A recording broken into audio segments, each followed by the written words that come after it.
पूजनीय माता और बंधुओं, अब एक भजन होगा और भजन के साथ साथ सभी भाई बहन अपने अपने इष्ट को याद करेंगे, ध्यान करेंगे उनका। हमारा रास्ता ध्यान योग, ध्यान योग का है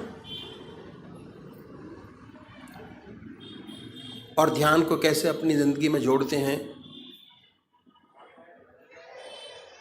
ये जानना बहुत जरूरी है। कैसे जुड़ेंगे, कैसे बढ़ेंगे इस रास्ते के अंदर, कैसे अपने जीवन को सफल बनाएंगे, बहुत जरूरी है जानना।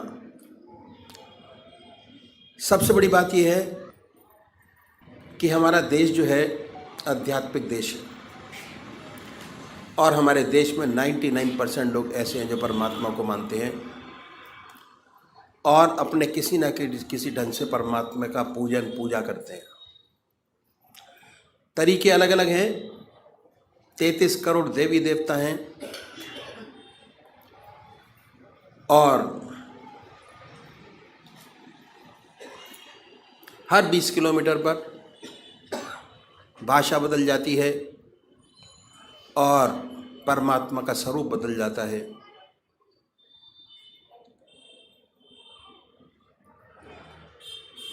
तो हम सब लोग जानते हैं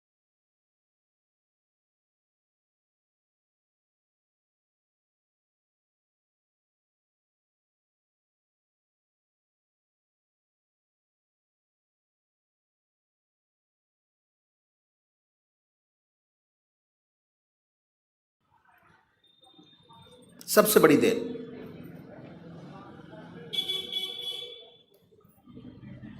और हमारे सामने हमारे कर्म जो हम पहले जन्म में करके आए, कितने जन्मों के सत्कर्म हैं हमारी आत्मा के साथ, वो ये प्रदर्शित करता है कि हमको परमात्मा ने फ्री कर दिया। बिल्कुल सब कुछ किया जा सकता है और जो आज कर रहे हैं उसका फल भोग आगे प्राप्त करेंगे। तो इसलिए जिस कर्म को पहले करके आए, अगर उसी कर्म को बढ़ाएंगे, हमारा जीवन बड़ा सुंदर, और ये जीवन क्या अगले जो जीवन होंगे वो भी बड़ी सुंदर और सुखद पूर्ण व्यतीत होंगे। ये तो हो गई, present will be very good. तो सबसे पहले हमको क्या करना है, हम मंदिर जाते हैं, भजन करते हैं, कीर्तन करते हैं, आरती करते हैं। ये पहले तरीके की पूजा है, फर्स्ट स्टेप ऑफ पूजा। मंदिर जाना, भगवान जी को जल चढ़ाना और भगवान जी को निलाना, उनके कपड़े बनाना, भक्ति भाव, फर्स्ट टाइम पूजा पहली। इसका फायदा बहुत जबरदस्त है, पर यह शारीरिक पूजा है। मन अपने काम में लगा रहता है और शरीर मंदिर जाते हुए आते हुए और उस समय भी स्थिर नहीं हो पाता। दूसरा तरीका है ध्यान योग, आनंद योग, सहज योग, मानसिक पूजा, मन से। उसमें शरीर तो इन्वॉल्व होता ही है, साथ साथ मन के अंदर ये धारणा रहती है कि हमारा इष्ट हमारे सामने विद्यमान है और कंसंट्रेशन हमारा जो पहली पूजा है उससे थोड़ा अधिक बनना शुरू हो जाता है। हमारा रास्ता ध्यान योग का दूसरे नंबर का तरीका है, जिसमें मन और शरीर दोनों साथ साथ इन्वॉल्व होते हैं और कंसंट्रेशन हमारा बहुत सुंदर और अच्छा बनता चला जाता है अपने इष्ट के चरणों में। तो सबसे पहली बात कि हमको एक इष्ट का चुनाव करना है। सबसे पहला काम जो साधक है, सबसे बड़ा उसका काम एक इष्ट का चुनाव करना, और वो भी जो आपकी आत्मा को सबसे प्यारा और सुंदर लगता है उसको चुने। कोई वे राम को मानते हैं, कोई कृष्ण को मानते हैं, कोई देवी को मानते हैं, कोई हनुमान जी को मानते हैं। जो जिसका इष्ट है, 33 करोड़ देवी देवता में अपने इष्ट को चुन लीजिए। जो आपकी आत्मा को सबसे प्यारा लगता है, दो बत्ती अगरबत्ती जलाएं, बड़े प्यार से बैठिए सुखासन से। वो भी निश्चित कीजिए कि कौन सा आसन सब आपके मन को सबसे सुखदायी लगता है, जिसमें सबसे ज्यादा सुख हो, उस आसन पर बैठें। उसके बाद धूप बत्ती अगरबत्ती जलाएं, धूप दीप करें, वातावरण शुद्ध करें, मन प्रसन्न हो। उसके बाद बड़े प्यार से बैठिए। अगर कोई भजन आपको आता है तो गाइए, नहीं आता तो भावना बनाएं। उसके बाद ये महसूस करें कि जो हमारा परमात्मा है, जिसमें परमात्मा की सबसे ऊंची भावना डाली हुई है, जो आपकी आत्मा को सबसे प्यारा लगता है, उसको ये महसूस करें कि वो हमारे सामने विद्यमान है, आपके सामने सशरीर बैठा हुआ है। अब वो फोटो में नहीं है, मूर्त में नहीं है, सशरीर हमारे सामने मौजूद है। ख्याल से उस पवित्र मूर्त को अपने सामने बनाएं और ये ख्याल करें, बड़ी बड़ी आंखें हैं, गोल चेहरा है, जटाएं हैं, सर्पों की माला है। आपका इष्ट जो आपकी आंखों के सामने हमेशा आता है, उसको अपने सामने बनाइए, उस पर अपने मन को कंसंट्रेट करिए, उसी को देखिए। ना कोई और शक्ल बने, ना कोई और विचार आपके सामने आए। और जैसे ही आप ये प्रोसेस शुरू करेंगे, ऐसे ऐसे विचार आपके सामने आएंगे जो आपने जिंदगी में कभी सोचे नहीं होंगे। उन विचारों को हटाएं, फिर अपने इष्ट की याद में लगिए। फिर अपने विचार को हटाएं, अपने इष्ट की याद में लगिए। अगर आज ये ध्यान करते हुए, अपने इष्ट की मूर्त बनाते हुए, दिल की हर धड़कन से अपने इष्ट का नाम लेते हुए अगर 100 विचार 1 मिनट में आते हैं,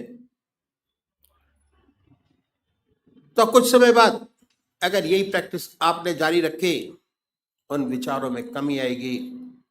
और उसके बाद एक दिन ऐसा आएगा कि आप बैठे होंगे और आपका इष्ट सामने होगा, ना कोई विचार होगा ना ख्याल। उसमें ऐसे तल्लीन होंगे, ऐसे खोए होंगे, कितनी मन को शांति मिलेगी, जितना मन पर भार होगा वो हल्का होगा। और ऐसी ऐसी समस्याएं हल होंगी जो जिंदगी में आपने सोचे नहीं होंगे कि ये भी हल होंगी। बहुत सुंदर समा होगा, बहुत मन खुश होगा। मन खुश, आत्मा खुश, प्रसन्नता ही प्रसन्नता है। समाज खुश, दूसरे वो भाई हैं जो निराकार भगवान के उपासक हैं, ओम अल्लाह वाहेगुरु, वो नाम को चुने। बड़े प्यार से बैठिए और ये सुखासन से और ये ध्यान कीजिए कि हमारे मन से ओम नाम निकल रहा है, या जो नाम आपने चुना है वो निकलता है और वाइब्रेट करता है पूरे शरीर के अंदर। उसके वाइब्रेशंस को महसूस करें, उसकी प्रेजेंस को महसूस करें और उसके आनंद से आनंदित होइए। ये पूरा रास्ता ध्यान योग का आनंद ही आनंद का है। बस थोड़ा समझने की जरूरत है। जैसे जैसे चीजें आपको समझ आती चली जाएंगी, वैसे आपका मन, हमारे शरीर के अंदर आनंद, चैतन्यता, खुशी हमारे मन के अंदर ही, हमारी आत्मा में है। जैसे जैसे उसकी पहचान होती चली जाएगी, उसके नजदीक होते चले जाएंगे, आप आनंदित रहेंगे और सुंदर काम होगा, समाज की बेहतरी होगी और बड़ी सुंदर अवस्था आपकी होगी। तो अभी एक भजन होगा और भजन के साथ साथ सभी भाई बहन अपने अपने इष्ट का ध्यान करेंगे।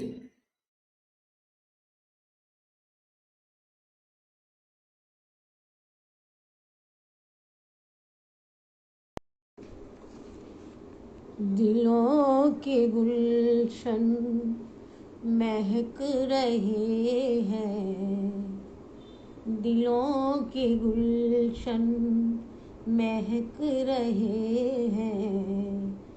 ये कैफ क्यों आज आ रहे हैं, कुछ ऐसा महसूस हो रहा है, कुछ ऐसा महसूस हो रहा है। हुजूर तशरीफ ला रहे हैं, कुछ ऐसा महसूस हो रहा है। हुजूर तशरीफ ला रहे हैं, दिलों के गुलशन महक रहे हैं। ये कैफ क्यों आज आ रहे हैं। हबीब दाबर गरीब परवर, रसूल अकरम करम के पैकर।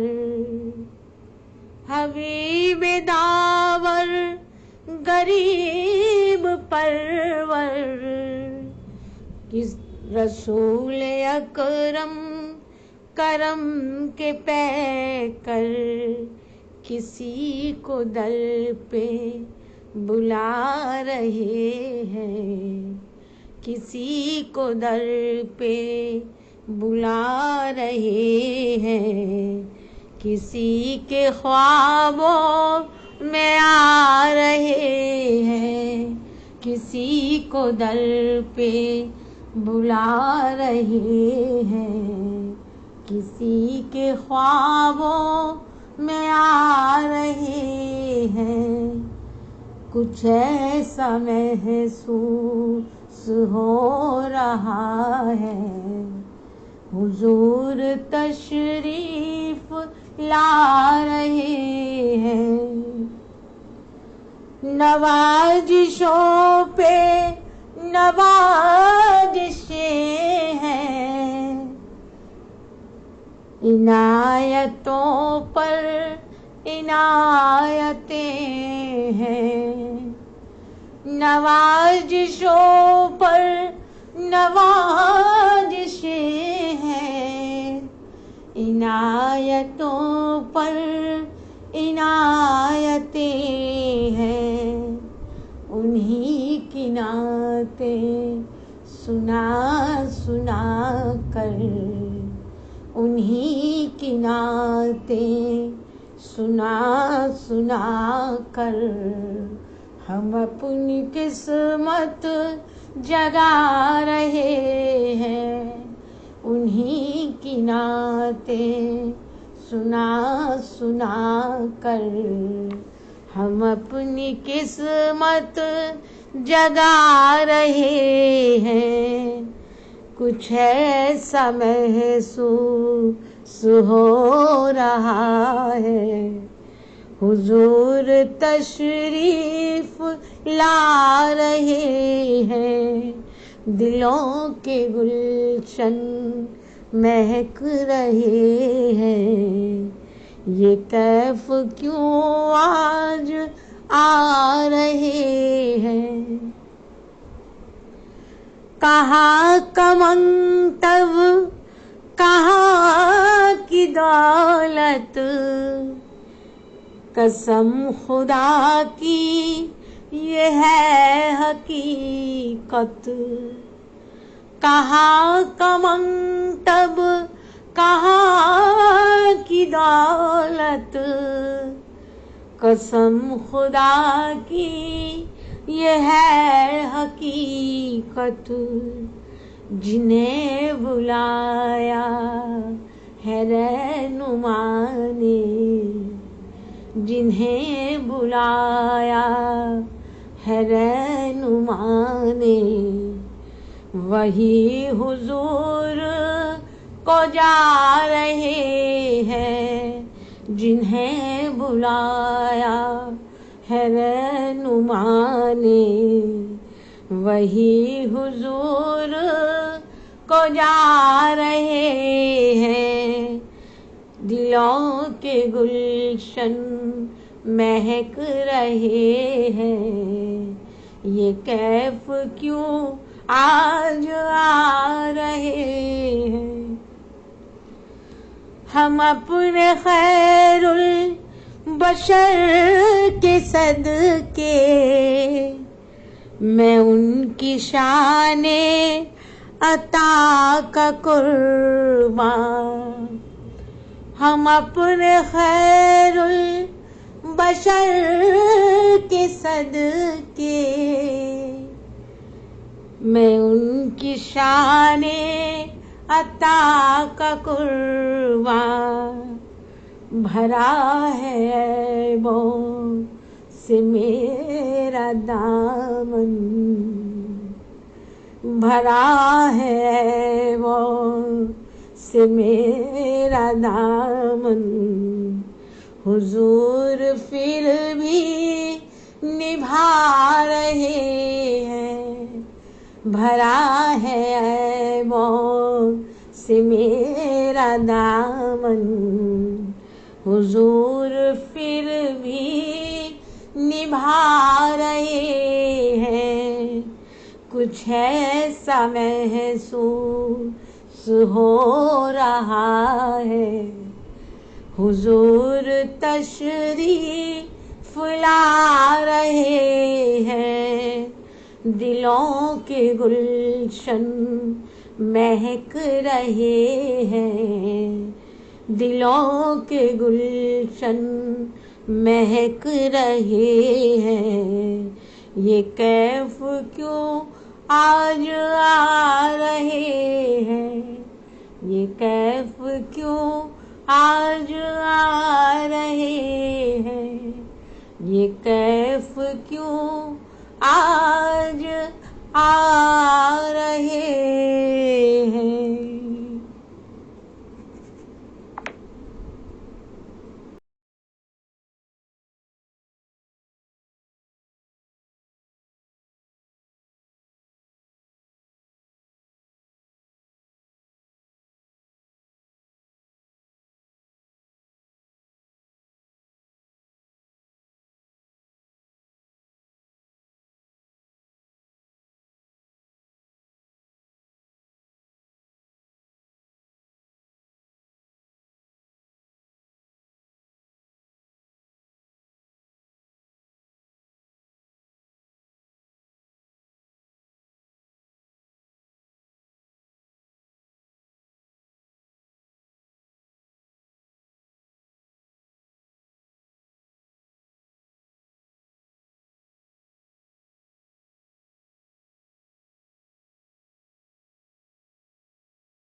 ओम श्री ब्रिजमोहन वचनामृत भाग 3 मार्च सन 1951 स्थान एटा हर क्षण याद। जहाँ लगी जगत स्नेह सगाई, प्रीति प्रतीति निगम निजुगाई, मोरे सबई एक तुम स्वामी, दीन बंधुर अंतर्जामी। तारीख 25/3/1951 को श्री सद्गुरुदेव जी के साथ एटा को प्रस्थान हुआ। रास्ते में वर्षा ने काफी कठिनाइयां पैदा की, परंतु महाराज जी के साथ होने के कारण कुछ महसूस ही न हुई। तारीख 26/3/51 को हम सब एटा जा पहुंचे। शौच तथा स्नान आदि से निवृत्त हो श्री सद्गुरुदेव जी के चरणों में बैठे। लगभग 1 घंटा आंतरिक सत्संग के पश्चात खाना खाया और फिर यह दास लेट गया। कुछ देर नींद सी आ गई और लेटे ही लेटे अभ्यास होता रहा। इसके पश्चात यकायक एक्सीडेंटल अकस्माती विचार, जो कि बहुत ही थोड़ी ड्यूरेशन के थे, अर्थात क्षणिक थे, और लगातार एक के पीछे दूसरा और फिर तीसरा खटाखट आने शुरू हुए। यह दास संभल कर बैठ गया और इस उधेड़बुन में पड़ गया कि सोचने लगा कि इसके दिल को क्या हो गया है जो यकायक चलायमान हो गया है। इतने में ही श्री सद्गुरुदेव जी अंदर से बाहर बैठक में आए और कहने लगे कि आप लोग घूमने चलिएगा क्या। यह दास तथा अन्य आए हुए सत्संगी सरकार के साथ घूमने गए। आप अपने दफ्तर ले गए और वहां कुछ काम होने के कारण हम लोगों को अपने पास अंदर ही बिठा लिया। आप डाक देख रहे थे तथा केस मार्क कर रहे थे, साथ साथ बातचीत भी दूसरे क्लर्कों के साथ करते जाते थे। इस दास ने दफ्तर में बैठकर महसूस किया कि इसके मन की चलायमान अवस्था दूर हो गई और धीरे धीरे एकाग्र अवस्था होने लगी। थोड़ी ही देर में इस दास ने अनुभव किया कि यह अच्छे गहरे ध्यान में डूबा हुआ है और जब कभी बीच में इसकी आंख खुलती तो श्री सद्गुरुदेव जी इसकी ओर मुस्कुराते दिखाई देते। इस दास के मन की कुछ ही समय पहले इतनी चलायमान दशा थी कि अनेक प्रयत्न करने पर भी क्षणिक भी ध्यान न हो पाता था।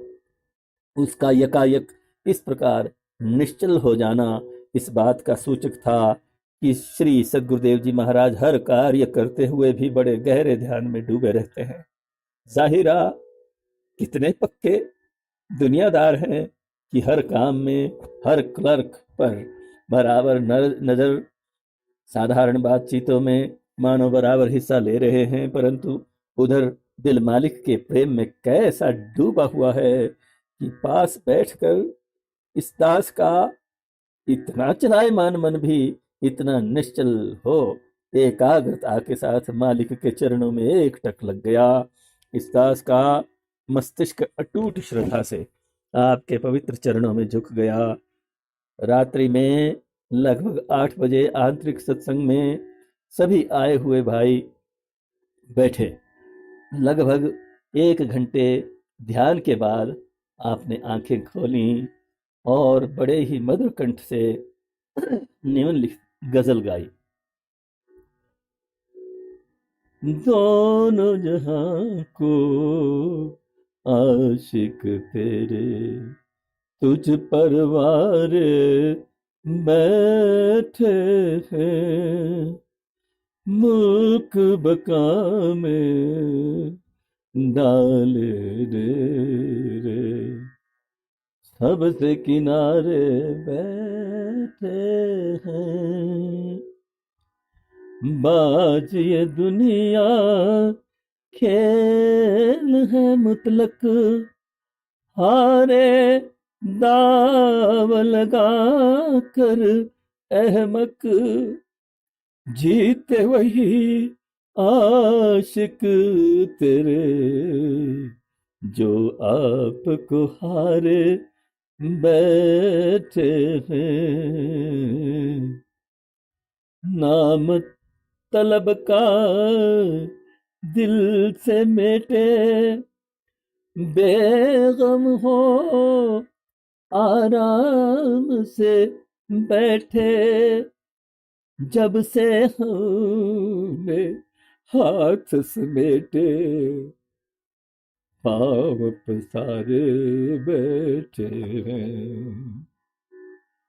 काम उन्हें क्या गौर कफन से, फारिग है सब रंज महन से, हस्ती की जो अपने तन से कवा उतार बैठे हैं। दे दे सागर यह भी साकी, रखा है किस दिन को बाकी, अब तो हम तेरे मुश्ताकी गोर किनारे बैठे हैं। बहरे खुदा अब कोई जाके इतना कहे उन्हें समझा के, आशिक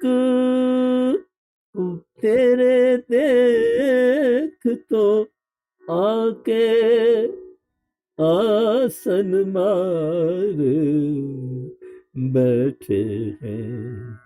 मुनकिर अपना किब्र दिखाए, आकर रोज मजीब सताए, हम मजबूर कहाँ अब जाए, दर पे तुम्हारे बैठे हैं, दर पे तुम्हारे बैठे हैं। इसके पश्चात श्री सद्गुरुदेव जी महाराज ने फरमाया, जिस प्रकार रोशनी की धार सीधी बहा करती है, लेकिन फैलाव भी संग संग चारों तरफ गोलाकार होता रहता है, और जिस तरह पानी की धार सीधी बहते हुए भी उसके बहाव का पाट चारों तरफ फैलता रहता है, आदि आदि, ठीक इसी तरह आत्मा की धार सीधी उतरती और बहती हुई आती है, परंतु साथ साथ उसका फैलाव सारे शरीर में भी व्यापक रहता है। बहाव के पाट के संग संग उसमें एक खास धार भी बीच बीच में सीधी सीधी लगातार जारी रहती है, और फिर अपने ही दहाने पर चढ़ जाती है। इस शरीर में आत्मा की बैठक या स्रोत सिर में ब्रह्मरंध्र अर्थात चोटी के पास होता है। इसके शुद्ध प्रकाश की धार तो वहां से फूटकर बह निकलती है।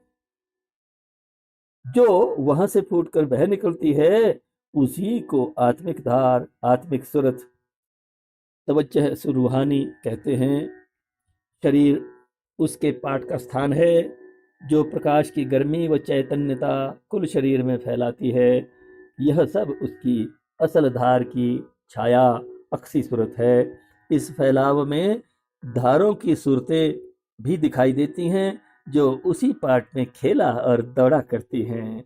आत्मा के निज भाव की धार इसी शरीर में जिस बीच के स्थान और इस तरह से आत्मिक प्रकाश के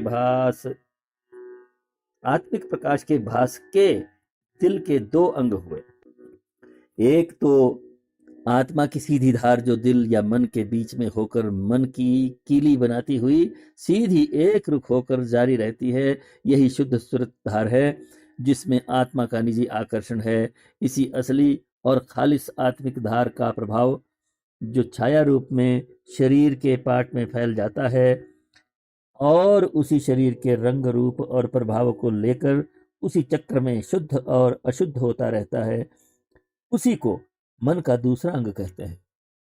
पहले अंग में दिल में शुद्ध आत्मिक आकर्षण, खालिस रूहानी जज्बा रहता है और इसी की राह को सूरत शब्द का मार्ग कहते हैं, जिसकी हर चाह में आंतरिक आकर्षण और लीनता महवियत का मार्ग खुलता जाता है।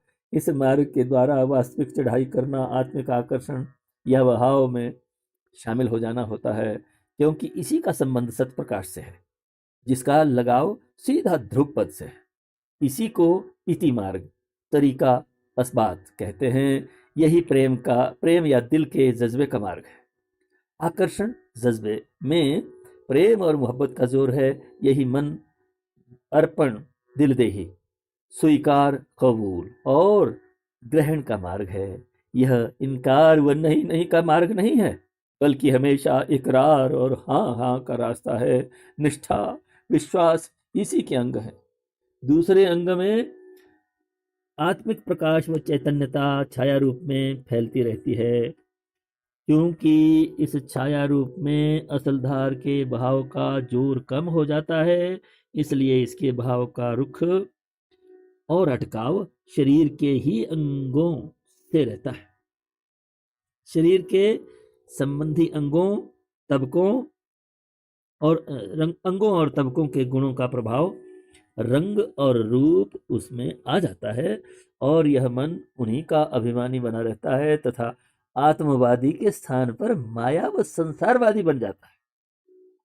वस्तु एक ही थी, लेकिन दो रूपों में दिखाई देती थी। एक का रुख तो असल की ही तरफ रहा और दूसरी का दूसरी तरफ होकर उधर से रंग रूप में बदल गया। यद्यपि सहारे उसी असल धार के रहा, इसी मन की साध, संभाल, सुधार और सफाई को आत्मशुद्धि कहते हैं। यह नेति मार्ग, तरीका नफी है। त्याग वैराग्य की रीति इसी मन के साथ बरती जाती है, यहाँ तक कि इसी फैलाव को चीरते फाड़ते और साफ करते हुए फिर असल धार तक पहुंच जाते हैं। जब मन की कीली पर मिलती है, यहाँ पर फिर वही आंतरिक आकर्षण और महवियत का रास्ता मिल जाता है। पहली दिल के शुद्ध आत्मिक आकर्षण की सीधी सीधी राह है। इसी एक रुखी चाल को मुसलमान संत सैर अनफसी आत्मिक चढ़ाई कहते हैं। दूसरे मन के पसारे वाले ब्योरेवार चढ़ाई को ज्ञान मार्ग या सैर अफाकी भी कहते हैं। यह इनकार और नहीं नहीं का तरीका है, क्योंकि तीन भिन्न भिन्न शरीरों से मिल मिलाकर एक शरीर बना है, इसलिए हर एक शरीर में दिल का स्थान होता है। जहां आत्मा की खालिस धार सीधी वहां पर पड़ व गुजर सके, इसके अनुसार तीन दिल कायम हो जाते हैं। एक स्थूल शरीर का दिल, जिसको कल्ब सनोवरी कहते हैं। दो सूक्ष्म शरीर का दिल, जिसको कल्ब मदब्बरी कहते हैं। तीन कारण शरीर का दिल, जिसको कल्ब नीलोफरी कहते हैं। स्थूल शरीर के दिल की बैठक सीने में दुखी के पास है। सूक्ष्म शरीर के दिल का स्थान अंतरिक्ष है, वह मस्तिष्क या दिमाग में है, और कारण शरीर का स्थान आत्मा में ब्रह्मांड में है। आत्मा अपनी खालिस धार से इन तीनों दिलों को बिधे हुए है और इन तीनों स्थानों को दर्जा बदर्जा अपना केंद्र या बैठक का स्थान बनाए हुए है, जहां से तीनों शरीरों में प्राण, चैतन्यता, प्रकाश और गर्मी पहुंचती रहती है। अस्तु इन्हीं तीनों दिलों को लेकर और पकड़कर साधन करने से शुद्ध आत्मिक आकर्षण में बिल्कुल सीधी चढ़ाई प्राप्त हो जाती है। अर्थात दिल को पकड़ने से आत्मा की लाइन बराहे रास्त मिल जाती है। चूंकि अंतरिक्ष दिल और आत्मा का दिल शुरू में अभ्यास और समझ में नहीं आता, और यह भी आवश्यक जान पड़ा कि दिलों की पूरी लाइन पकड़ने से आत्मा की सीधी चढ़ाई मिल जावे, ताकि तीनों शरीरों का संगठन खराब न होने पाए। इसलिए ख्याली तवज्जो सूरत को लेकर इस शारीरिक दिल धुकधुकी के सहारे लगाने से आंतरिक दिल का आकर्षण मिल जाता है, क्योंकि किसी एक दिल को पकड़ने से वह आत्मिक आकर्षण की धार मिल जाती है, जो एक सी उतरती हुई तीनों दिलों में ओतप्रोत रहती है। इस प्रकार अभ्यास करते करते असली दिल जाग उठता है और आत्मा के दिल में पैंठ और चढ़ाई करके आत्माकार गति प्राप्त हो जाती है, जिसके आगे आत्मा का दिल फिर अपने आधार ध्रुवपद सतपुरुष जात मुतलक की ओर चढ़ाई करता है, जो संतों की चढ़ाई और सैरगाह है। जब ख्याली तवज्जह सूरत इस जाहरी दिल की आवाज व गर्मी के साथ केवल सहारा लेकर अंतर में खींचकर महव हो जाती है, तो इस अवस्था में जो टिकाव और लगाव मिलता है वह ही अंतरिक्ष का दिल है, बल्कि वह तवज्जो खुद दिल बन जाती है और गहरे लगाव और आकर्षण में समाधिस्थ मुस्तगरक होने लगती है, यहाँ तक कि आत्मा के दिल से टंकोर खाने लगती है, जिसका नतीजा यह होता है कि अभ्यासी एक गहरे नशे और खुमार की दशा में हर समय डूबा रहता है।